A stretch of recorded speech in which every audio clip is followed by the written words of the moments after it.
Hey, I'm Mike Van Duzy. I'm a full-time content creator, and it's not a cooking channel or baking channel, but the simple analogy that I'm going to share with you has helped me grow channels on Instagram, TikTok, Facebook, YouTube to hundreds of thousands of followers, even 1 million on Facebook.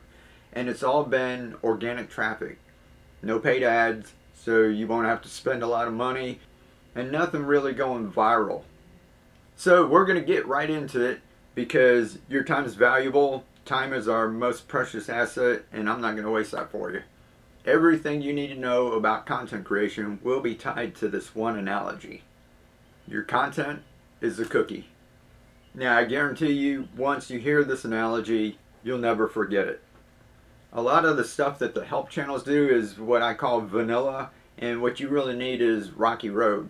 And they're playing to a really broad audience, so they have to give kind of generic advice. And also, a lot of the stuff that they tell you is technical stuff, and you do need to know a lot of that, how to set up your channel, how to do your SEO and things, but all of that doesn't work if you don't understand this one key factor. And every time you think about your content or question it from this day forward, you're going to think about a cookie. I guarantee you. And we're going to start with the obvious. You have to have a good cookie. A good cookie equals good content. Now, we're going to assume that you want to sell your cookies. Why? Because you want people to watch your videos and follow you, right? So first, we're going to be equating your cookie to content creation. Then we'll explain how it pertains to social media platforms and why you need to know this to have your content perform well. This will be the most important thing you need to know on how to succeed as being a creator. Everything pertains to this analogy, and the cookie ties it all together, as funny as that may seem. So first off, how does your cookie look? We eat with our eyes first. Is it an awesome looking cookie? Could it win an award? Or is it mediocre, even ugly? This is your viewer's first impression of your product, your content. Now in content creation, it's also called an impression. See, makes it easy. Now for those of you that don't know, an impression is when you upload a video, it's whenever a viewer sees your thumbnail. It could be on the home page, search, browse, or even in search on Google. Now this is one of the most important things, and a lot of creators just gloss over it. It's a window into your content. If people don't click, you can have the greatest content out there and no one will ever see it. Some of the big creators out there spend days, weeks, and thousands of dollars just on the thumbnail. A lot of them work on the thumbnail first, and if they can't get that right, they won't even make a cookie or video. Okay, second, title and description. That's the name of your cookie and how you describe it. What if I ask you, would you like a plain generic sugar cookie? But what if I ask you if you want a dreamy sugar delight? It's my grandmother's secret recipe, and it's made with butter that we hand churned ourselves, vanilla from Madagascar, and topped with Swedish pearl sugar. Which one of those are you more apt to try? You don't even know what it tastes like yet, but you want to try it, or click. This is your CTR, the click-through rate. It's how many times people clicked on your video over how many times it was shown to people. So remember this when we get to the part where we talk about social platforms. That's really important too. Now third, how does your cookie smell? You all know the smell of fresh baked cookies. I know you're drooling just imagining it. Now what if your cookie smells bad? Is anyone going to want to try it? So what does it mean when your content smells bad? It gives people the feeling that you're not going to deliver on your content or the taste of your cookie. Your cookie looks great, but something doesn't seem right. Smells funny or fishy. That's clickbait. The first instance of mistrust and deception on the internet to get more views. At first, people fell for it, a little clickbaity thumbnail, but now people are a little more wary of it. So you have to have a good looking cookie that sounds enticing and passes the smell test. They haven't even tasted it yet. So remember all of this, it's really important, and a lot of creators just forget it. After they've made 400 thumbnails, it gets kind of boring. But each time you put out a new video or new cookie, it's got to look good, it's got to sound enticing. See, so already with this cookie analogy, you'll have an advantage and you're never going to forget it. Of course, like we said in the beginning, it comes down to your content. How good is your cookie? A good cookie is delivering on the promise that you made leading up to this. Like I said, I don't want to waste your time, so let's talk about how this pertains to the social platforms. Now, how people react to your cookie, your content, is relevant to the social media platforms' algorithms. And that's with an S. Not just one algorithm, there's many, many algorithms. And it's not some big scary thing. An algorithm is just a program, and it's just taking a set of data. If this, and this happens, then do this. Now, all the algorithms are doing are trying to find you the best customers to sell your cookie to. And that's it in a nutshell. There's no magical, scary, evil algorithm that hates creators. It's just data.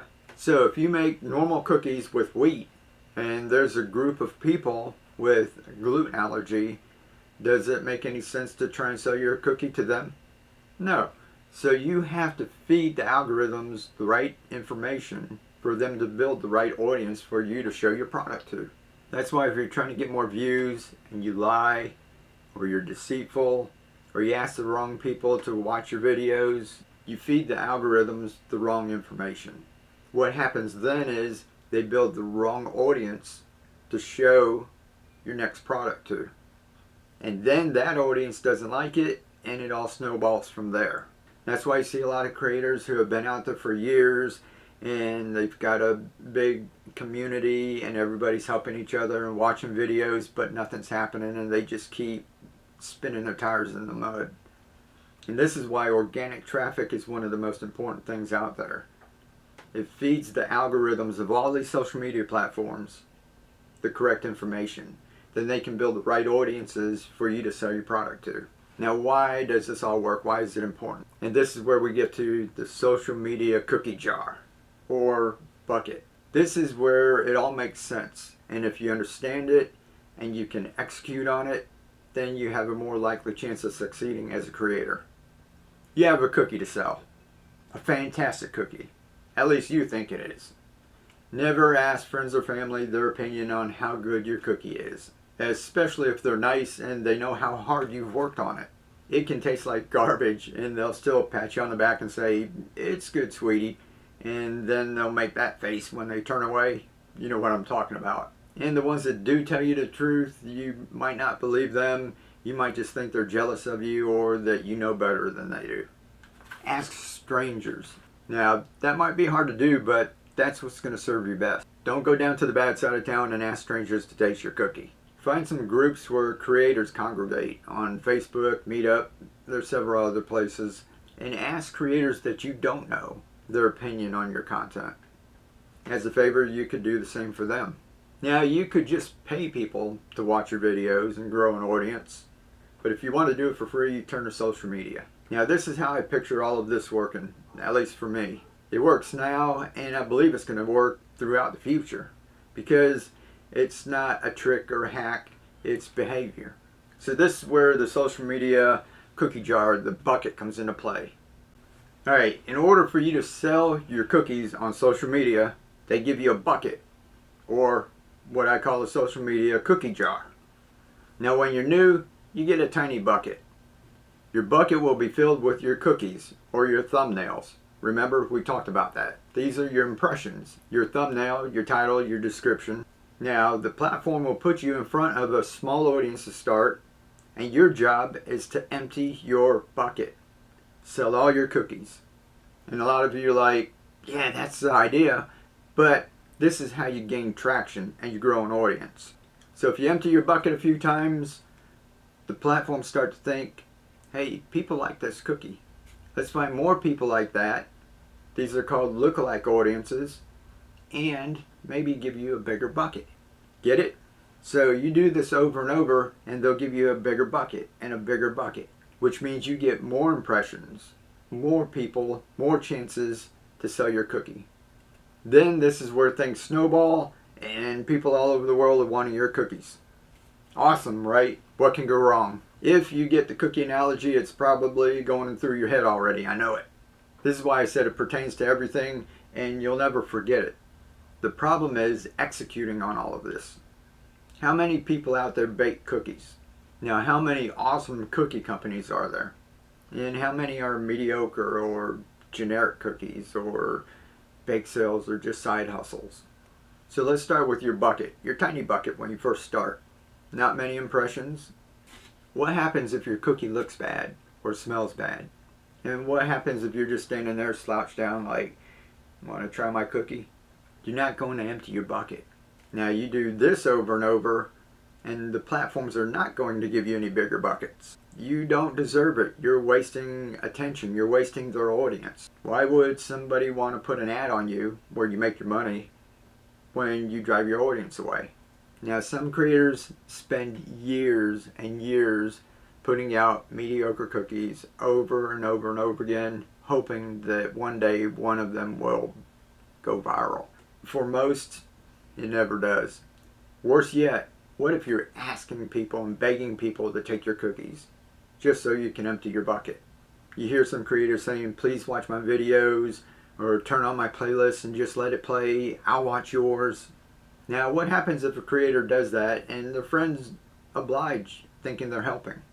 Now, first, you're sending the wrong data to the algorithms who are trying to build your lookalike audience. They build it on their preferences and their viewing habits. Then the next audience you get shown to is not your ideal client.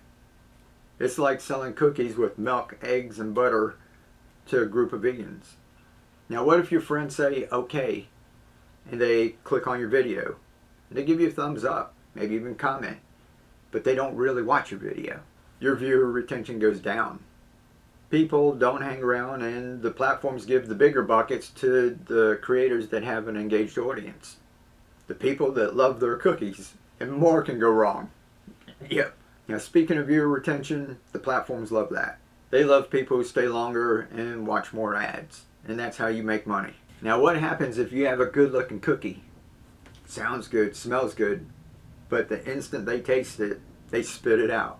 They can't even finish chewing it or swallow one bite. That's bad viewer retention. Now, if people can't or won't eat your whole cookie, will you be able to consistently empty your bucket? And when would you ever get a bigger bucket? So this is where your cookie or your content comes full circle. People have to see that it looks good, smells good, tastes good. And when more and more people eat the whole cookie, not just part of it, and they do that over and over again, the platforms will give you a bigger bucket. So one more important thing with this analogy. You have a great cookie. Look, smell, taste. People are eating it up, literally. What happens next? They tell other people, oh my God, I just had the best cookie ever. You have got to try it. They tell their friends, they tell family, they post it on Instagram. It's sharing. It's the importance of sharing. This is how you get a bigger and bigger bucket or cookie jar. This is when things go viral. People eat up your cookie, they love it, and they share it with everyone else. So, to wrap things up, these are the most important parts of the social media cookie jar. Understand all of this, and you're going to see why. You have to have a good cookie. Your cookie has to look good. It has to smell good. And above all, it has to taste good. And for most creators, you're not going to get to the tasting good part if you can't get past the first two. You have to deliver great cookies on a consistent basis to get a bigger and bigger bucket. Now, like I said, everything pertains to this. You can further extrapolate the look of your bakery. Is it a clean looking bakery? Is it a nice looking one? Or is it ugly and dirty? Are they going to want to eat there? If it's dirty, if a mess, if it's off-putting, they won't even want to try your cookie. So your bakery could be parts of your content, the cohesiveness, color grading, audio, description, all of that other stuff. You also have to think about competition. Are you the only one making a great cookie, or are there 42 bakeries on the same street? Are you standing out in front of a grocery store next to the Girl Scouts who have long-standing branding?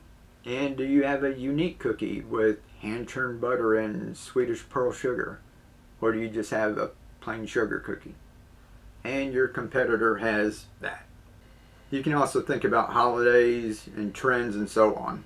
Really, this pertains to everything. And I hope this analogy stuck in your head, because if you come to me for help, the first thing I'm going to ask is, how good is your cookie? All of the other creator stuff you see is basically technical stuff. How to make a good thumbnail. But now you know why you should make a good thumbnail. And why you should try to make a good thumbnail every time you make a good cookie. Don't ask people to eat your cookie out of pity or kindness. Make them want it. Make them want more, and make them want to share. Tell everyone, tell the world, that's the best cookie. So learn all the technical stuff out there, but really understand the why behind all of that works. In doing that, you will get a bigger and bigger social media cookie jar. And hopefully you'll sell a lot of cookies that you worked very hard on and you're very proud of. Alright, lots more to come. Stay creative, make good cookies.